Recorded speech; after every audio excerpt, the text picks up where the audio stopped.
ना देखु श्रीमयी मिश्र वर्तमान जड़े इंडिविजुअल एंटिटी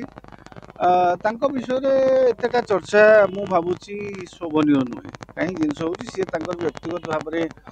गणमाध्यम कौन लिखुंट कौन ना से व्यक्तिगत व्यापार से क्या आक्षेप कि गप लिखुंट सतरे सर्जनागत दक्षता भितर वृद्धि पाई सी तो मझे कहते गोटे बही लिखे बोलिकी हुए तो से गपटी बही लिखुई पारती से भिन्न कथा तो विषय में आमे आलोचना करवाटा एतटा सुंदर नुहे किंतु ये जो अनाम चरित्रटी सी जो अवतारणा कर जो वर्तमान घटनाक्रम को देखिले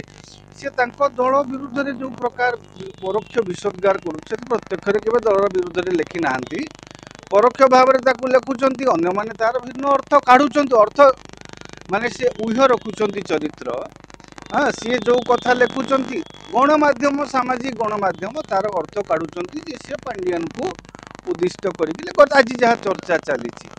व्यक्तिगत व्यापार दल से बुझब जेहेतु सीधा सड़क भाव से क्या आक्षेप करना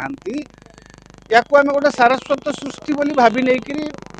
भावीदेवा पड़ो कारण श्रीमयी मिश्र विषय में यहाँ व्यक्तिगत व्यापार मु फेसबुक अनेक कथा आज्ञा लिखुची से मोर व्यक्तिगत मत मुझे क्या प्रत्येक भाव में आक्षेप करी तेरे से हुए तो बद हो पारे किए आपण मैंने भी बद सृष्टि करती समालोचना करती जेहेतु सीधा सड़क किसी क्या आक्षेप करना राजनैतिक अर्थ कड़ा पारे से जेहेतु गणमाध्यम चर्चा होची वर्तमान आज भी गणमाध्यम सोशल गण मीडिया कहते से अनाम बाबू घर जोइया कथा कहते घर जोइया चरित्रटा सी गोटे जो अवतारणा कर जो मैंने एनालिसिस करुँच विश्लेषण करुँच सामाजिक गणमाध्यम से पांडियान विषय में लिखा बोली आभास दौरान किंतु मो दृष्टि रे जेहेतु से कौन व्यक्ति को चरित्र को व्यक्ति विषय में लिखि ना कौन व्यक्तिर नाम को उल्लेख करना तेना मु भावी यहाँ गोटे साधा सीधा सारस्वत सर्जना।